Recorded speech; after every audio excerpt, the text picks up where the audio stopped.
अस्सलाम वालेकुम स्टूडेंट्स। आज जो हम लोगों ने टॉपिक स्टार्ट करना है वो है the constitutional development of Pakistan.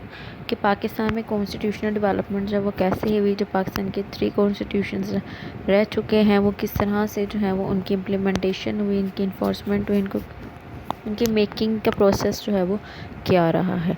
ठीक है, तो पहले तो जो फर्स्ट है जी कॉन्स्टिट्यूशन डेवलपमेंट फ्रॉम 1947 टू 1956, क्योंकि फर्स्ट कॉन्स्टिट्यूशन जो है पाकिस्तान का वो 56 में जो है वो इम्प्लीमेंट किया गया था 23 मार्च 1956 में। ठीक है, इस जो है ओबियसली सबसे पहले आपको पता होना चाहिए कि कॉन्स्टिट्यूशन क्या है, what is the constitution. So the constitution जो है वो एक बहुत सेक्रेड डॉक्यूमेंट होता है, किसी भी कंट्री का एक मुक़द्दस किताब कह लें, मुक़द्दस डॉक्यूमेंट कह लें वो है। और इसके अंदर ईच एंड एवरीथिंग जो है वो कि किस तरह से आपके रूल्स एंड रेगुलेशंस जो हैं वो लिख के दिए जाते हैं, आपके राइट्स, आपकी ड्यूटीज़, गवर्नमेंट के एक एक इंस्टीट्यूशन से किस तरह से वर्क करना है, जुडिशरी है, चाहे कैबिनेट है, पार्लियामेंट है, कुछ भी है, वो सारी चीज़ें जो है वो किस तरह से रन करेंगी, कौन इन्हें चलाएगा और हर चीज़ किस तरह से चलेगी। सो ईच एंड एवरीथिंग जो है वो आपकी स्टेट किस तरह से चलेगी वो इस कॉन्स्टिट्यूशन के अंदर लिख दिया जाता है। और कुछ भी कॉन्स्टिट्यूशन से हट के किया जाए तो वो इलीगल कहलाता है। ठीक है, और उसके लिए उसको पनिशमेंट भी दी जाती है। सो तो कॉन्स्टिट्यूशन जो है वो इसलिए बहुत ज़्यादा इम्पोर्टेंट है। कॉन्स्टिट्यूशन जो है वो राइट अप करने के बाद जो है पाकिस्तान का फर्स्ट कॉन्स्टिट्यूशन ओबियसली जैसे ही पाकिस्तान 1947 में बना, उसके बाद सबसे पहला काम जो था वो यही था, कॉन्स्टिट्यूशन मेकिंग। ठीक है, कॉन्स्टिट्यूशन मेकिंग करने के लिए जो है उस टाइम पे जो है 1935 का एक्ट, जो कि 1935 में ब्रिटिशर्स ने जो है वो इंडिया के अंदर नाफिज किया था, उसको ही जो है एज अ कॉन्स्टिट्यूशन जो है वो मुल्क को चलाने के लिए उसको टास्क जो है वो लिया गया। सो स्टार्टिंग में जो है the modified government of India act, जिसको बाकायदा तौर पर मॉडिफाई किया गया था, उसको एज अ कॉन्स्टिट्यूशन जो है वो पाकिस्तान के इस्तेमाल किया 1947 से 1956 तक। सो द कॉन्स्टिट्यूशन असम्बली को उस टाइम पे जो है वो टास्क दिया गया था कॉन्स्टिट्यूशन मेकिंग का। उस टाइम पे जो पाकिस्तान की असम्बली थी उसका नाम था कॉन्स्टिट्यूएंट असम्बली। उस असम्बली के 2 काम थे। फर्स्ट तो था वो constitution making and second is law making, क्योंकि आपकी असम्बली जो है वो बनाई लॉ मेकिंग करी जाती है। लेकिन उस टाइम पे जो पाकिस्तान की कॉन्स्टिट्यूएंट असम्बली थी उसका नाम भी इसीलिए कॉन्स्टिट्यूएंट असम्बली रखा गया था, क्योंकि इसका काम क्या था, एक तो constitution making and the second is law making. So the first constitution assembly जो है वो पाकिस्तान की वो आ गई थी, केम इन टू बीइंग 26 जुलाई 1947। ठीक है, वो 26 जुलाई 1947 को ही जो है वो मार्ज़ वजूद में आ चुकी थी। बट इट्स इनाग्रल सेशन जो है उसका फर्स्ट सेक्शन या उसकी इनाग्रेशन जो है वो की गई थी 10 अगस्त 1947। ठीक है, उसका फर्स्ट सेशन जो है वो 11 अगस्त 1947 को कॉल किया गया था, जिसमें बाकायदा तौर पे कायद आज़म को जो है वो as governor general of Pakistan elect किया गया था एंड लियाकत अली ख़ान को as a prime minister of Pakistan. So this constituent assembly जो है under the leadership of Liaquat Ali Khan, उन्होंने 12 मार्च 1949 को जो है फर्स्ट कॉन्स्टिट्यूशन के लिए एक फार्मूलेटेड फार्मूला जो है वो दिया था कि फ्यूचर कॉन्स्टिट्यूशन किस तरह से होगा। सो असम्बली ने उसको जो है वो उस रेजोल्यूशन को जो है वो जो पास की गई थी उसको नाम दिया ऑब्जेक्टिव रेजोल्यूशन का। ठीक है, उसके अंदर जो है बाकायदा तौर पे उस ऑब्जेक्टिव रेजोल्यूशन में बताया गया था कि जो फ्यूचर कॉन्स्टिट्यूशन होगा उसके मेन पॉइंट्स जो वो डिस्कस किए गए थे कि कॉन्स्टिट्यूशन क्या रिटन होगा, अनरिटन होगा, रिजिड होगा, फ्लेक्सिबल होगा, फॉर्म ऑफ गवर्नमेंट कौन सी होगी, पार्लियामेंट्री होगी, प्रेसिडेंशियल होगी, फेडरल होगी या यूनिटरी होगी। सो ऑल दिस डन जो है ये सारी चीज़ें जो उस टाइम पे डिस्कस की गई थी, बताया गया था ऑब्जेक्टिव रेजोल्यूशन के अंदर। सो ऑब्जेक्टिव रेजोल्यूशन के अंदर जो है वो सिर्फ ऑब्जेक्टिव रेजोल्यूशन, इसके अंदर एक बेसिक प्रिंसिपल कमेटी जो वो भी फॉर्म की गई थी जो आगे के ड्राफ्ट को जो है कॉन्स्टिट्यूशन के प्रिपेयर करेगी। So first of all discuss करेंगे हम ऑब्जेक्टिव रेजोल्यूशन को, क्योंकि ये कॉन्स्टिट्यूशन मेकिंग में फ़र्स्ट स्टेप था। ऑब्जेक्टिव रेजोल्यूशन जो है वो 12 मार्च 1949 को जो है वो बाकायदा तौर पे अडॉप्ट की गई थी इस रेजोल्यूशन में ऑब्वियसली लियाकत अली ख़ान ने जो है वो प्रेजेंट की थी और उन्होंने इसको प्रपोज भी किया था कि जो फ्यूचर कॉन्स्टिट्यूशन होगा वो पाकिस्तान का वो इस पैटर्न पर होगा। और इसको कहते हैं कि यूरोपियन पैटर्न को जो है वो कॉपी किया गया था, लेकिन अपनी आइडियोलॉजी और डेमोक्रेटिक फेथ को इस्लाम के ऊपर ही रख के जो इस कॉन्स्टिट्यूशन को मेक किया जाएगा। इसके अंदर उन्होंने कहा कि सबसे पहले तो जी constitution should observe the principle of democracy, freedom, equality, tolerance and social justice as laid down by Islam. जी तो प्रिंसिपल ऑफ डेमोक्रेसी है जो कि जमहूरियत का है, फ्रीडम जो है आज़ादी पूरी तरह से, इक्वालिटी बराबरी, टॉलरेंस बर्दाश्त और सोशल जस्टिस समाजी इंसाफ। तो ये सारी चीज़ें जो हैं वो किसकी बेस पर जो है वो कॉन्स्टिट्यूशन में जो है उनको लिखा जाएगा, ये सारे प्रिंसिपल इस्लाम की बेस पर, कि जिस तरह से इस्लाम कह रहा है। मुस्लिम जो है वो भी अपनी लाइफ जो इस्लामिक प्रिंसिपल्स के अकॉर्डिंग गुजारेंगे। दूसरे रिलीजन को बाकायदा तौर पे उनकी टोटल जो है फ्रीडम ऑफ रिलीजन जो है वो दिया जाएगा ताकि वो अपने रिलीजन को फ्रीली प्रैक्टिस कर सकें।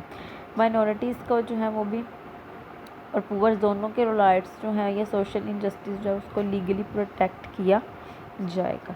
फंडामेंटल राइट्स जो है वो भी गारंटीड होंगे, सबको जो है उनके फंडामेंटल राइट्स बाकायदा तौर पे दिए जाएंगे। और इसके अलावा the legal system should be independent of government. जी legal system should be independent का मतलब क्या है कि जुडिशरी जो है वो इंडिपेंडेंट होगी। ओके ये तो थे इसके बेसिक पॉइंट्स जो कि 6 थे कि कॉन्स्टिट्यूशन जो है उसमें जो प्रिंसिपल्स होंगे वो इस्लाम की बेस पे होंगे, इस्लामिक प्रिंसिपल्स के अकॉर्डिंग मुस्लिम्स अपनी ज़िंदगी गुजारेंगे। फ्रीडम जो है रिलीजन वो भी माइनॉरिटीज़ को दिया जाएगा, पुअर और माइनॉरिटीज़ के सोशल इनजस्टिस को भी जो है प्रोटेक्ट किया जाएगा, तमाम राइट्स जो हैं वो तमाम लोगों को दिए जाएंगे और जुडिशरी जो है वो इंडिपेंडेंट होगी। बट इसको जो है ओबियसली क्रिटिसिज्म जो है वो भी बहुत ज़्यादा उस टाइम पे किया गया था। It was targeted by much criticism और यही था कि east Pakistan had a large population. जी what is east and west Pakistan? बेटा जो पाकिस्तान बना था तो उस टाइम पे पाकिस्तान के 2 हिस्से थे। एक जो है वो इंडिया के मतलब वेस्ट साइड पे था जिसको वेस्ट पाकिस्तान कहते हैं, उसमें आता था पंजाब, सिंध, बलोचिस्तान एंड खैबर पख्तूनख्वा जो कि उस टाइम पे क्या था सरहद, NWFP north west frontier province. ठीक है नॉर्थ वेस्ट फ्रंटियर प्रोविंस था। उसके अलावा जो ईस्ट पाकिस्तान थी it was consist of only Bangladesh. ठीक है सिर्फ एक बांग्लादेश के प्रोविंस का वो कंसिस्ट करता था, लेकिन उसकी पॉपुलेशन वेस्ट से ज़्यादा थी। ठीक है तमाम पंजाब, KPK, सिंध और बलोचिस्तान की पॉपुलेशन मिला के भी जो है वो 48 या 46 बनती थी, जबकि बांग्लादेश अकेले की पॉपुलेशन जो आबादी जो थी वो कितनी थी 54%। तो इस वजह से वो लोग कह रहे थे कि यहाँ पे रिप्रेजेंटेशन जो है नेशनल असम्बली में उसको ज़्यादातर क्रिटिसिज्म जो है वो किया गया था, क्योंकि ईस्ट पाकिस्तान में आबादी ज़्यादा है बांग्लादेश के अंदर तो इस टाइम, लेकिन उसके रिप्रेजेंटेशन जो नेशनल असम्बली में कम दी जा रही थी। तो वो इक्वल कह रहे थे चलें ज़्यादा नहीं लेकिन हमें इक्वल रिप्रेजेंटेशन तो जो है वो दी जाए। सो इस वजह से एक तो ये, दूसरा वो बंगाली लैंग्वेज, उर्दू को भी ऑफिशियल लैंग्वेज जो है इसके अंदर कहा गया था ऑब्जेक्टिव रेजोल्यूशन में, लेकिन उस टाइम पे भी लोगों ने कहा कि नहीं बंगाली जो है वो उसको जो है नेशनल लैंग्वेज होना चाहिए। सो ये पॉइंट था। इसके अलावा प्रोविंशियल पॉलिटिशियंस जो थे वो भी हेड ऑफ़ स्टेट के लिए कह रहे थे कि हेड ऑफ़ स्टेट जो है वो फेडरल गवर्नमेंट और हेड ऑफ़ स्टेट दोनों चीज़ें जो है वो बाकायदा तौर पे वो भी जो है कोई कह रहे थे ईस्ट पाकिस्तान से होना चाहिए, कुछ कह रहे थे वेस्ट पाकिस्तान से होना चाहिए। सो ये चीज़ें जो है वो भी उस टाइम पे बहुत ज़्यादा प्रॉब्लम क्रिएट कर रही थी। उसके बाद जो लास्ट क्रिटिसिज्म वो रिलीजियस ग्रुप्स ने किया था। रिलीजियस ग्रुप्स जो वो भी कंप्लेन करते थे कि कॉन्स्टिट्यूशन जो है वो टोटली इस्लामिक नहीं है, और कुछ रिलीजियस स्कॉलर्स लाइक मौलाना मदूदी वो कहते हैं बहुत ज़्यादा डिसअपॉइंट थे कि did not produce any positive results. ठीक है तो सो इस वजह से जो है इतनी ज़्यादा क्रिटिसिज्म भी हुई, और लियाकत अली ख़ान ने उस टाइम पे क्रिटिसिज्म को प्रपोज़ल को देखे कुछ जो है कंसिड्रेशंस इसको कंसीडर किया और चेंजेस कुछ जो है वो किए, लेकिन उनकी डेथ की वजह से जो है ये मामला इतने जो है इसको कुछ टाइम लगा सेटल होने में लियाकत अली ख़ान की डेथ के, क्योंकि 1949 में ऑब्जेक्टिव रेजोल्यूशन आई मार्च में। उसके बाद 1951 में जो है लियाकत अली ख़ान की असैसिनेशन हो गई थी। जो पॉलिटिकल मर्डर होता है उसको असैसिनेशन कहते हैं। ठीक है, ये याद रखिएगा। तो उस टाइम पे जो है वो असैसिनेशन जो है वो की गई थी लियाकत अली ख़ान की। तो उनकी डेथ के बाद जो है सेकंड जो है प्रेसिडेंट वो थे ख्वाजा नाज़िमुद्दीन। ख्वाजा नाज़िमुद्दीन साहब जो है वो उस टाइम पे सेकंड प्रेसिडेंट थे, लेकिन ये मसले आहिस्ता आहिस्ता सॉल्व होते रहे। तो जी कॉन्स्टिट्यूशनल मैटर्स के लिए ओबियसली जो है ऑब्जेक्टिव रेजोल्यूशन के अंडर तो एक बेसिक प्रिंसिपल कमेटी जो है वो बनाएगी, जो कि 24 मेंबर्स पर कंसिस्ट करती थी। इसके अंदर भी डिफरेंट सब कमेटीज़ बनाई गई थी। एक कमेटी थी committee on federal and provincial duties, एक committee of franchise election voting, ठीक है, एक committee on judiciary and committee of fundamental rights, जिन्होंने काम करना उस टाइम पे स्टार्ट कर दिया। उसके बाद board of Talimaat Islamia was also set to look for advice on the religious matters, ठीक है। तो कुछ रिलीजियस मैटर्स पे एडवाइस करने के लिए भी ये चीज़ें सारी की गई थी। बेसिक प्रिंसिपल कमेटी ने कॉन्स्टिट्यूशन मेकिंग का काम जो है वो स्टार्ट कर दिया, ठीक है। और उसने अपनी फ़र्स्ट रिपोर्ट जो है वो 28 सितंबर 1950 को जो है वो सबमिट करवाई। फर्स्ट ड्राफ्ट के फर्स्ट कमेटी जो है ओबियसली जब ऑब्जेक्टिव रेजोल्यूशन ने जो है वो बाकायदा तौर पे ये ऑर्डर प्रिंसिपल्स किए थे, ताकि अब उसके अलावा जो है कुछ चीज़ें तो उसमें होंगी, लेकिन कुछ चीज़ें बेसिक प्रिंसिपल कमेटी ने अपने फर्स्ट ड्राफ्ट में दी। उन्होंने क्या कहा कि by cabinet legislature would be set. Legislature आपकी पार्लियामेंट, आपकी असम्बली, उसको क्या कहते हैं? लेजिस्लेचर। लेजिस्लेचर की दो टाइप्स होती हैं, bicameral and unicameral. Uni मतलब वन, जब पार्लियामेंट का या आपकी असम्बली का एक हाउस हो तो उसको क्या कहते हैं? यूनी कैमरल लेजिस्लेचर, ठीक है, जब आपके लेजिस्लेचर का एक हाउस हो, ठीक है। और जब बाई मतलब टू, तो जब टू हाउसेस हों तो it is called by cameral legislature. At present time, Pakistan has bicameral legislature. There are two houses of the legislature. The upper house is called Senate, and the lower house is called National Assembly. ठीक है, तो उस time पे उन्होंने भी यही कहा कि बाईकैमरल लेजिस्लेचर जो है वो सेटअप की जाएगी। अपर हाउस, उस टाइम पे अपर हाउस का नाम था हाउस ऑफ यूनिट्स, जो कि वहाँ पे इक्वल रिप्रेजेंटेशन जो है वो तमाम प्रोविंसेस को दी जाएगी, और टोटल मेंबर्स कितने होंगे उसके?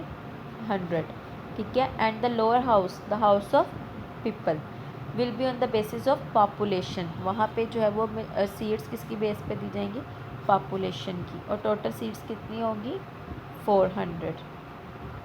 सो इस तरह से both houses will enjoy equal powers, ठीक है। दोनों हाउसेस को इक्वल पावर्स भी मिल जाएंगे। प्रोविंसेस भी जो हैं वो ओबियसली लोअर हाउस में जब रिप्रेजेंटेशन इक्वालिटी की बेस पे होगी तो सारे प्रोविंसेस जो हैं वो भी सेटिस्फाई हो जाएंगे। हेड ऑफ स्टेट जो है वो जॉइंट सेशन जो है वो मिलके दोनों को इलेक्ट करेंगे for the period of 5 years. Head of state से इस टाइम वहाँ पे कौन मुराद है? प्रेसिडेंट, ठीक है। हेड ऑफ स्टेट जो है वो प्रेसिडेंट होंगे, और उनको भी जो है वो मिलके दोनों जॉइंट सेशन में असम्बलीज जो है उसको इलेक्ट करेंगी, और वो भी for the period of 5 years, 2 times only, कि एक प्रेसिडेंट 2 दफ़ा से ज़्यादा जो है वो इलेक्ट नहीं हो सकता। और इसकी पावर्स क्या होंगी प्रेसिडेंट की? एमरजेंसी प्रोक्लेमेशन, ऑफिशियल अपॉइंटमेंट्स, ठीक है। और वो किसी को भी जो है रिस्पॉन्सिबल नहीं है आंसर्स टू एनीवन, किसी को आंसर करने का रिस्पॉन्सिबल भी नहीं है।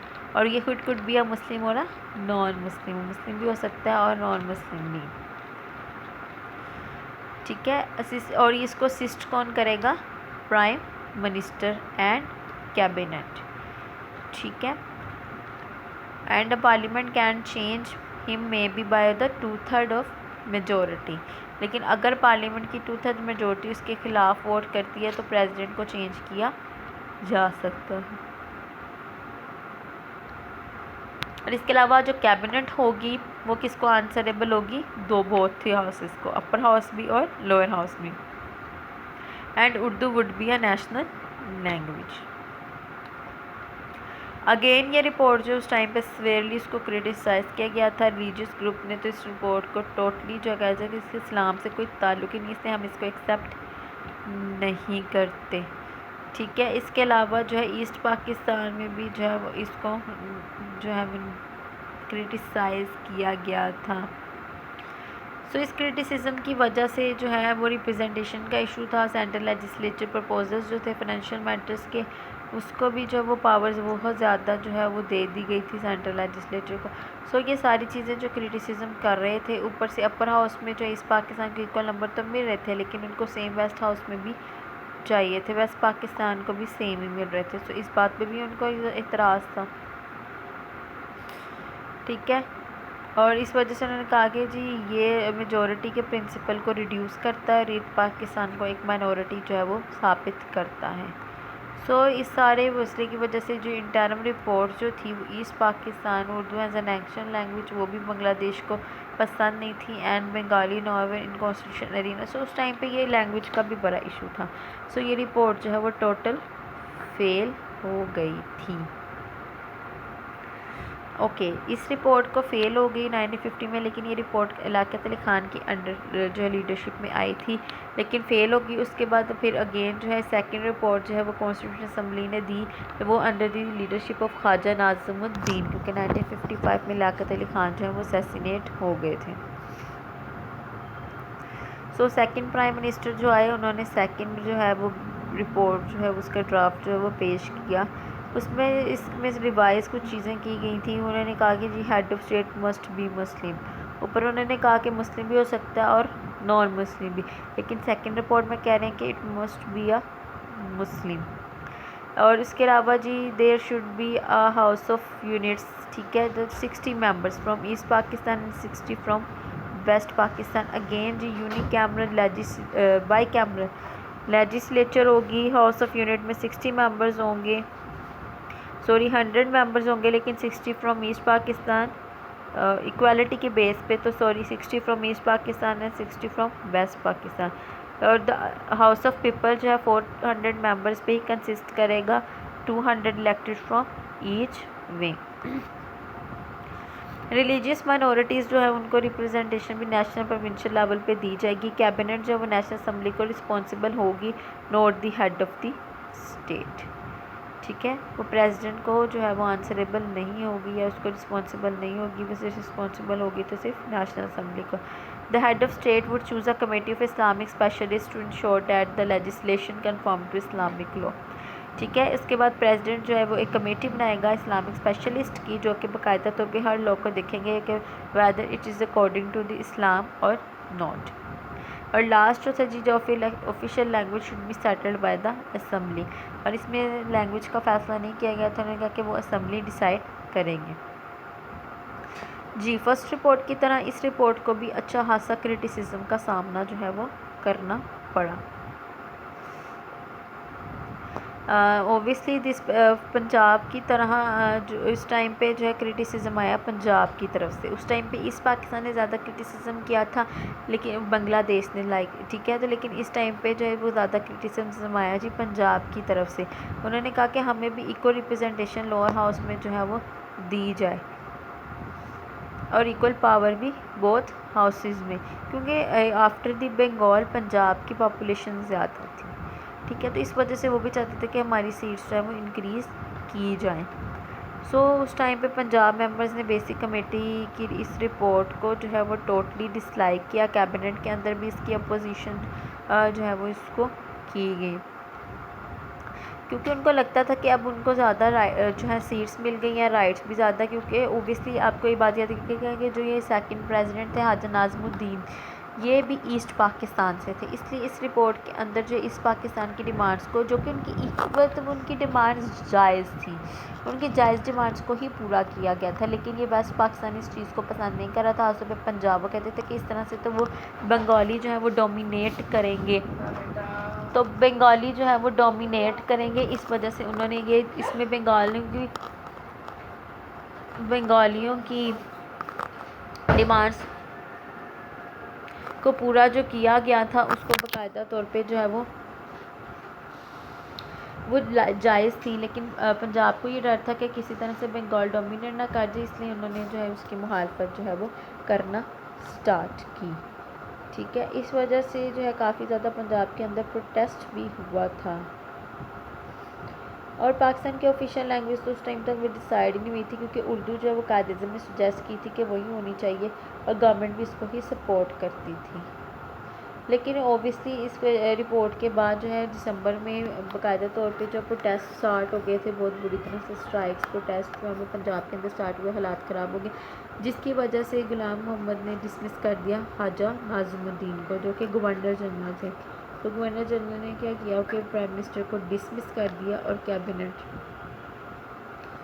कैबिनेट को ख़त्म कर दिया। क्या है been driven to the conclusion that the cabinet of Khwaja Nazimuddin has proved entirely inadequate to grapple with the difficulties facing the country. उन्होंने ये कहते हुए कि ख्वाजा नाज़िमुद्दीन और उनकी कैबिनेट जो है वो बिल्कुल भी जो डिफ़िकल्टीज़ का जो मुश्किलात मुल्क इस टाइम फेस कर रहा है उसको सॉल्व करने में बिल्कुल नाकाम रही है, जिसकी वजह से उन्होंने बाकायदा तौर पे कैबिनेट जो है वो ख़त्म कर दी उनकी गवर्नमेंट।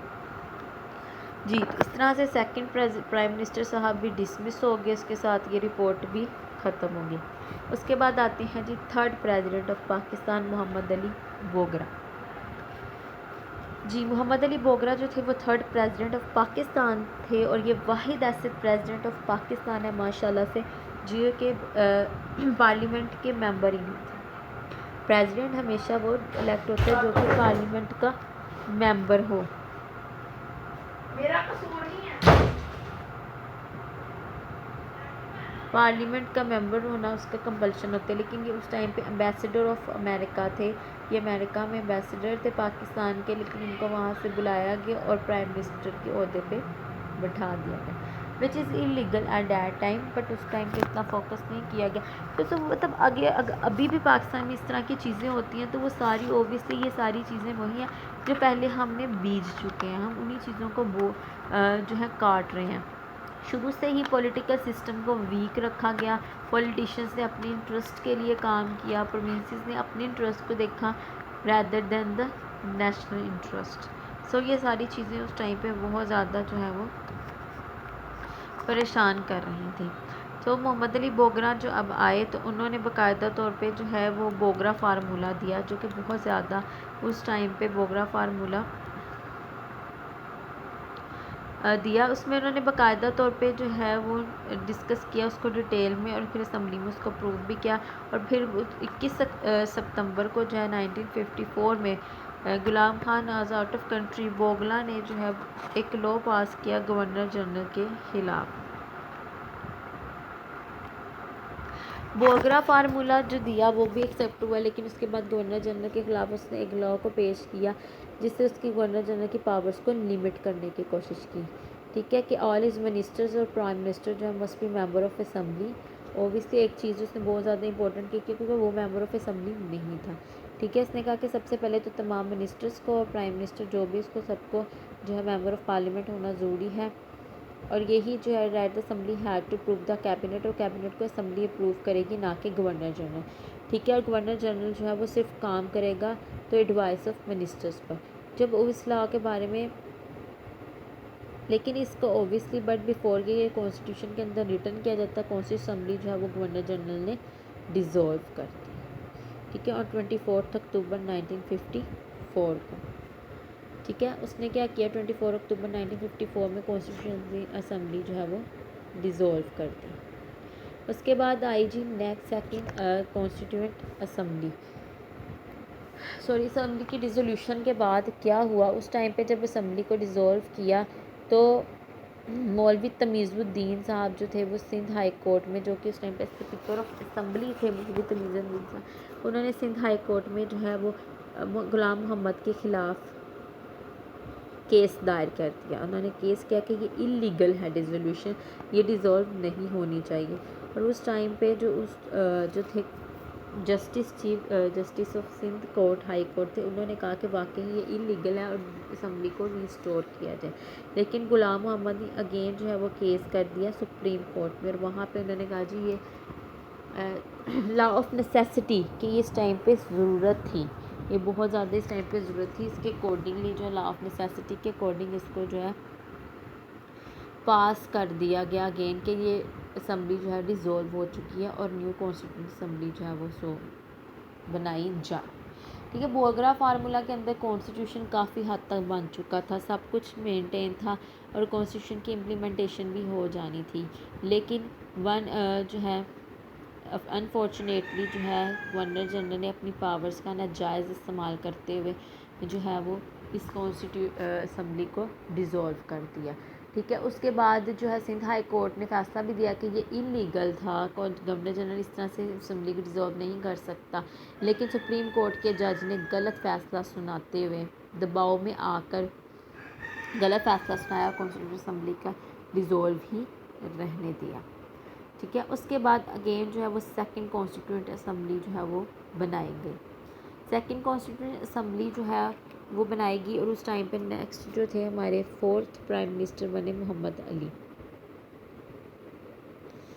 ठीक है। उनको इनडायरेक्टली जो है वो इलेक्ट किया गया था as a prime minister of Pakistan. ठीक है। और सेकंड कॉन्स्टिट्यूंट असम्बली जो है वो जून जुलाई 1955 में जो है वो काबिल मार्ज वजूद में आई, उस टाइम पे उसको बनाया गया। उस असम्बली में जो है बाकायदा तौर पे जो है 1 यूनिट स्कीम एक दी गई अक्टूबर 1955 में। 1 यूनिट क्या था जी, उन्होंने कहा वेस्ट पाकिस्तान जो है वो सारे का सारा इश्यूज़ कॉम्प्लिकेटेड कर रहा है, रिप्रेजेंटेशन के इश्यूज़ जो है वो कॉन्स्टिट्यूंट असम्बली में बहुत ज़्यादा आ रहे हैं। ठीक है। सबसे पहले प्रपोज जो है 1954 में बोगरा ने किया था कि all the 4 provinces and 10 princely states within the Pakistan should be joint together to form west Pakistan. ये पंजाब, सिंध, के और इसके अलावा जितने प्रिंसली स्टेट्स हैं उन सबको मिलके जो है वो एक प्रोविंस बना दिया जाए, जिसको नाम दिया जाए वेस्ट पाकिस्तान का। ठीक है। और 1955 में जो है बाकायदा तौर पे सिकंदर मिर्ज़ा ने जो है वो इसको पास किया था।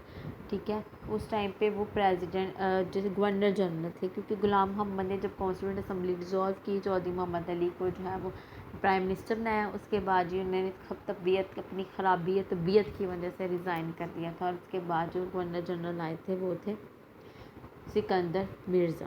ठीक है जी। सिकंदर मिर्ज़ा ने जो है इस ऑर्डर को भी जो है वो यूनिफाइंग किया और west Pakistan as a 1 unit scheme बनाई और उसको एक प्रोविंस बना दिया। और उसको इसका मतलब पाकिस्तान में सिर्फ 2 प्रोविंस रह गए, west Pakistan and east Pakistan, ताकि उनको इक्वली जो है वो एड्रेस किया जा सके।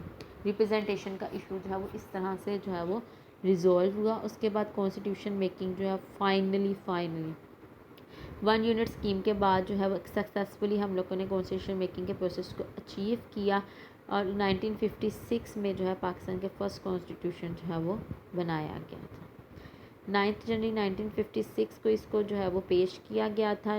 डिफरेंट अमेंडमेंट्स के बाद 29 जनवरी को जो है इसको पास किया गया था और इसको नाफिज किया गया 23 मार्च 1956 को। ठीक है। और पाकिस्तान फाइनली जो है वो एक इस्लामिक रिपब्लिक जो है वो बन गया और उसने अपना कॉन्स्टिट्यूशन जो है वो दिया। 1956 का कॉन्स्टिट्यूशन। और उस टाइम पे एक बात याद रखिएगा, Sikandar Mirza last governor general और फर्स्ट प्रेसिडेंट ऑफ पाकिस्तान है, और इसने कहा था कि मैं इस कॉन्स्टिट्यूशन को तभी पास करूँगा अगर आप लोग मुझे प्रेसिडेंट बनाएंगे।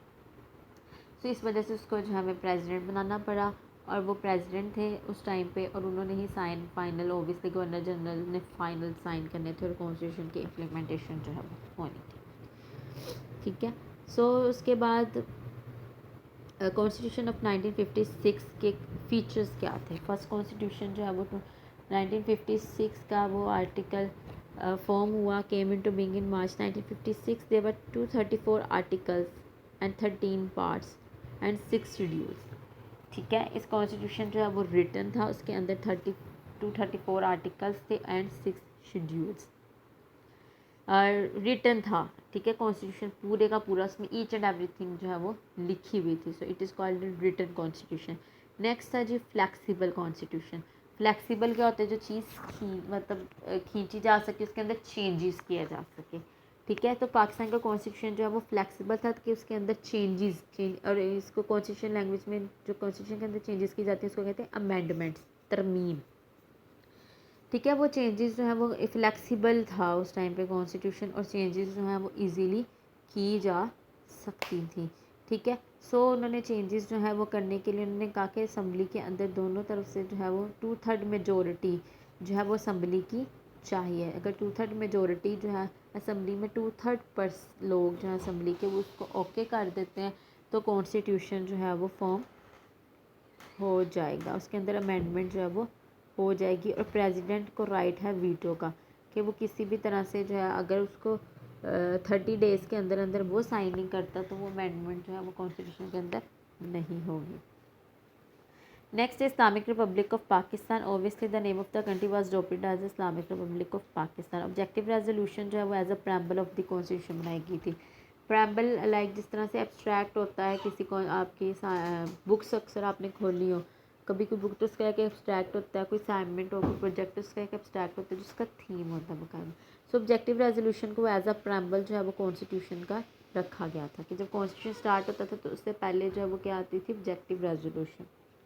उसके बाद फेडरल सिस्टम। ऑब्वियसली पाकिस्तान जो है वो 2 प्रोविंसेस पे उस टाइम पे कंसिस्ट करता था, so it's a federal system. Powers जो है वो दोनों प्रोविंसेस के दरमियान डिवाइड की गई थी, और इवन के सेंटर भी, आपका जो सेंटर है आपका कैपिटल है, सेंट्रल गवर्नमेंट और प्रोविंशियल गवर्नमेंट्स के दरमियान पावर्स जो हैं वो भी डिवाइड की गई थी। ठीक है, सब्जेक्ट जो 3 लिस्ट बनाई गई थी उसके अंदर सब्जेक्ट्स को डिवाइड किया था। यहाँ सब्जेक्ट लाइक इलेक्ट्रिसिटी है, फॉरेन पॉलिसी है, कम्युनिकेशन है, आपकी करेंसी है। सो इन सब्जेक्ट में फेडरल लिस्ट थी, प्रोविंशियल लिस्ट थी और कनकरेंट लिस्ट थी। कि फेडरल लिस्ट पे जो चीज़ें आती हैं उन पे से फेडरल आपकी जो है सेंट्रल गवर्नमेंट जो है वो वही लॉज बना सकती है। लाइक इस टाइम पे सेंट्रल गवर्नमेंट हमारी पीटीआई की है।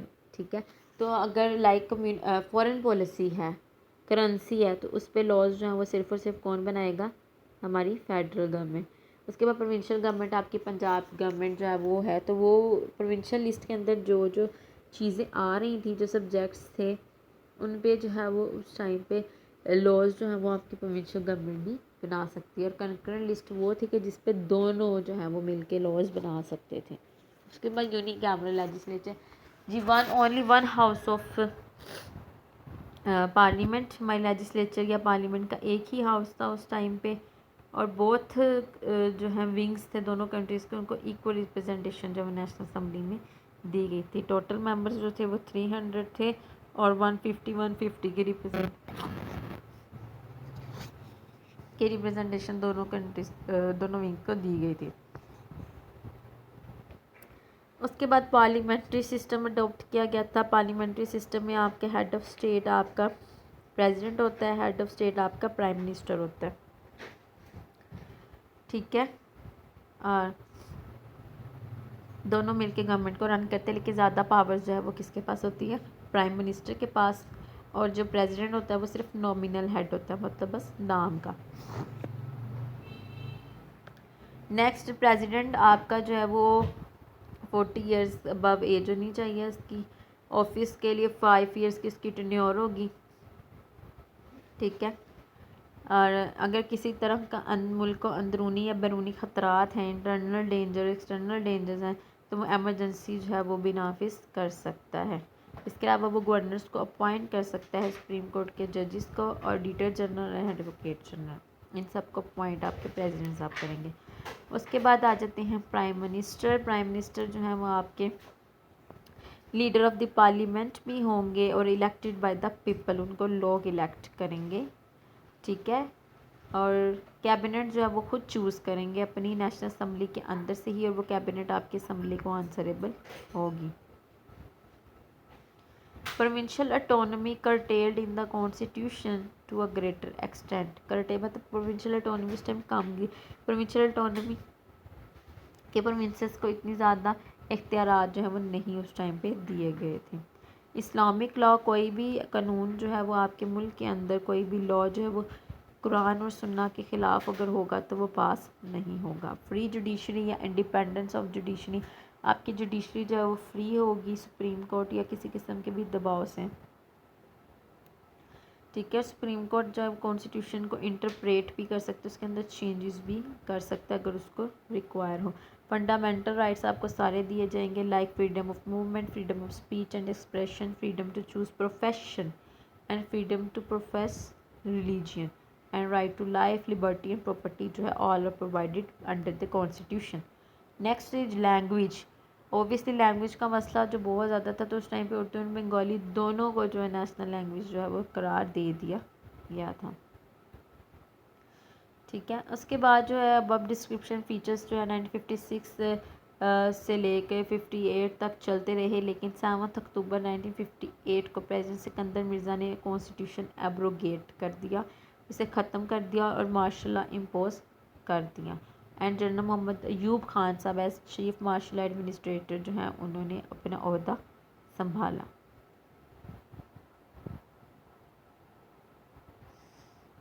ठीक है। उसके बाद causes of the failure of the constitution, कि ये कॉन्स्टिट्यूशन क्यों फेल हुआ। ऑब्वियसली जो है इस कॉन्स्टिट्यूशन के फेल होने की रीज़न एक तो ये थी कि 1956 तक कोई इलेक्शंस हेल्ड नहीं हुए थे। पार्लियामेंट्री सिस्टम जो है वो भी डायरेक्ट सही तरह से जो है वो काम नहीं कर पा रहा था। ठीक है। मल्टी पार्टी सिस्टम की वजह से और नेक्स्ट मल्टी पार्टी सिस्टम की वजह से भी बहुत ज़्यादा के जो है वो मसले मसाइल पैदा हो रहे थे।